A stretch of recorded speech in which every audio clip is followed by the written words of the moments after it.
Hello, I'm presenting my first video diary of being stalked, and I'm going to give you tips and information about the tricks and dirty little carry-ins on that these nasty little stalkers get up to. So here's my Twitter and email. If you'd like to comment, you're quite welcome. Anything constructive will be quite helpful. So we'll start off with how to catch a stalker.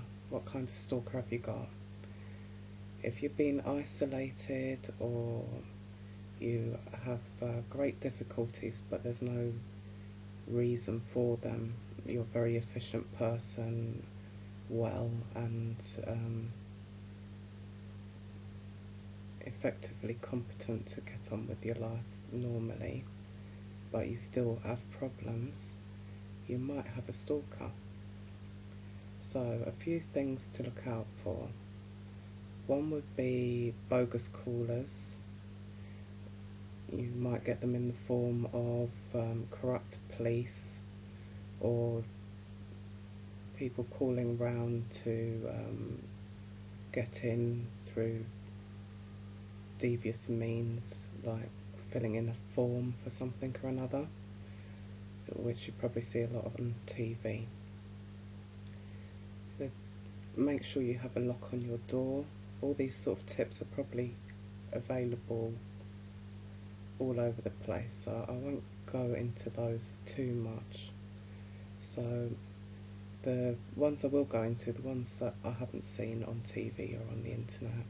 So firstly, you have people that try and befriend you. It can be male, female, someone younger or older than you, and they will be quite pushy characters.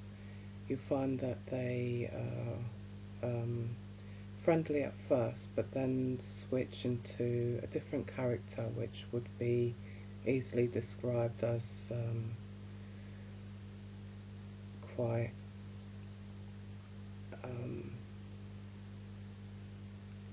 nasty and not very nice at all.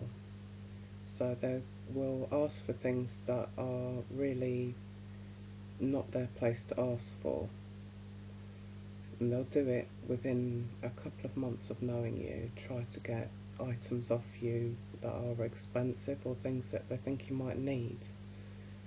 So for instance, if you've got some jewellery, they might say, oh, can I have it, or give you a sob story so they can get money off you. So most people would call these types poncers, but they're really devious type of people. They are out to take things that are necessary to you, or they think that are necessary to you, so that when you get into a manipulated, stressful or distressful situation, you won't have these things available, like I was saying, like things that are worth money or things that might be necessary. They'll make you do things that you wouldn't really normally do, like if they come round, they'll be pushing to get you to make a meal for them, or constantly asking for cups of tea, so that you're out of the room, they can go around and do what they want then, like steal things off you.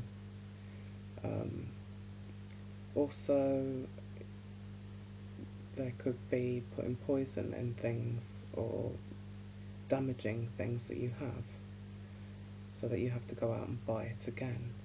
So this is all in effort to put you or manipulate you into a distressed situation. So beware of your frenemies. Be observant and experiment. Let people know that you're not easily manipulated, and don't let them take advantage, especially if you've just met them. It could be people that you've known for a long time that will do this. And the next thing I'll go on to is the loan shark befriender, which most probably would be the opposite sex, depending on your sexual orientation.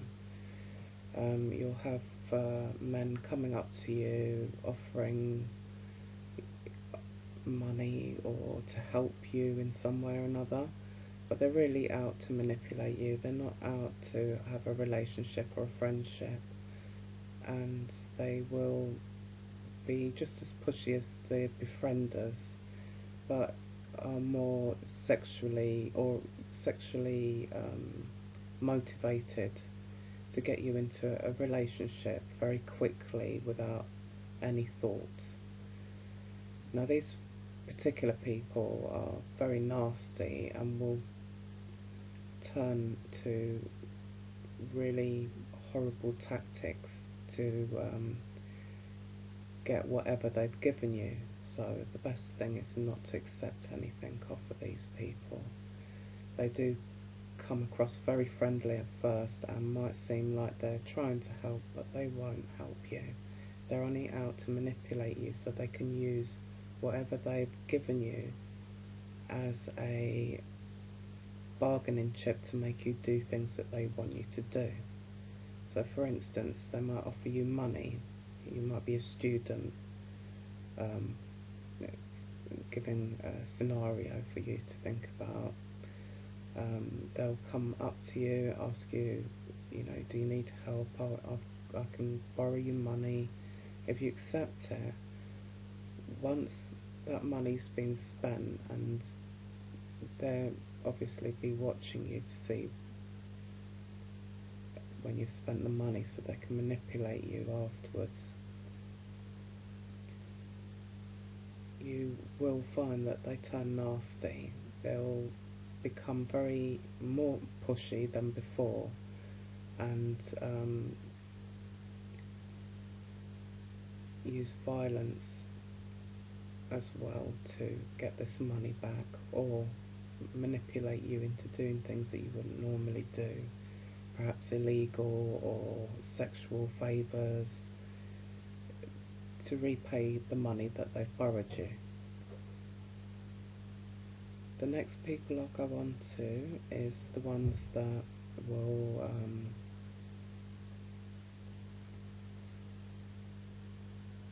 do things in a group. So they will come up to you. It's another one that I've seen on TV as well. But you will have a group come around you, and they will have aerosol drugs or poison on them that they will spray at you so that you are not thinking straight. They do this very sneakily. They'll come up to you and perhaps in a long line or surround you so that you are completely engulfed with whatever they're spraying you with. So one of the things you could look up is Cosh, which is a concoction of drugs that you can get in a psychiatric ward. It makes you docile and also makes it so that you can't think properly. You might forget things or drop things, become clumsy, lose your balance, and this is also used for roofie rape. So if there's enough of it used, it can put you to sleep, and it'd be very hard to wake you up. There's a few tips I can give you for that. If it's been done at your home, make sure that you have secured your premises from the inside. Make sure that the doors and windows are covered by putting something in front of the door or putting a stick against the door so that they can't get in, even if they were using devious methods of opening your doors or windows. The other thing was to put things up against the door that will fall over and make a noise, so that if they do come in, they have the keys or they're fiddling with the locks, that that it will make a noise when they come in, and that will wake you up. Even if they have cost you, a loud noise will wake you up. So it would be very wise to put things up against the door that will drop and make a loud noise. Keep a diary of everything that is happening to you, especially if you're being coshed with aerosol weapons. You need to keep a log of everything that's happened, especially people that are passing you. Try and record them with a video, or log down any car plate numbers that are passing by, because they can cost you from cars as well. They put it in their exhaust fumes, so you might have several cars passing by that have it in the car exhaust, and that will be enough to cost any normal person into a stupor. So be observant and experiment, and use all available technology. If you don't have a camera, you can log down the way a person looks, the way they dress, description of their face, hair colour, etc.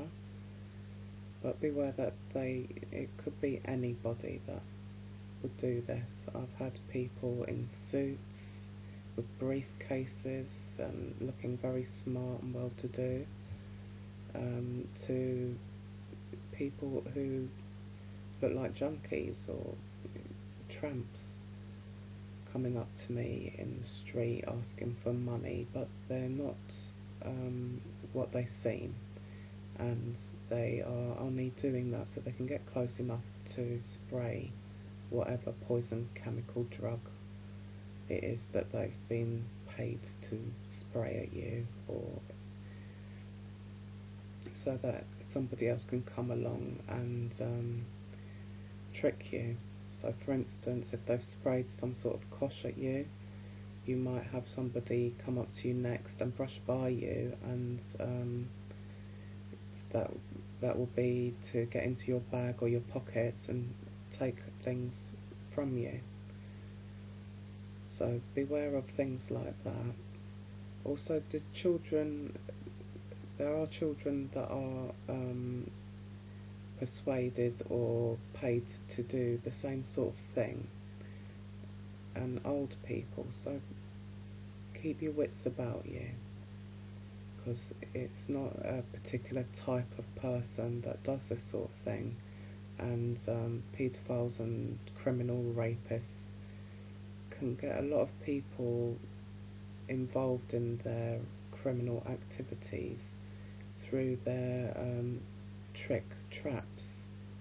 Like I said, through loan sharks, they can get people that they've loaned money to, or drugs, etc., to come up to you and do these things to you.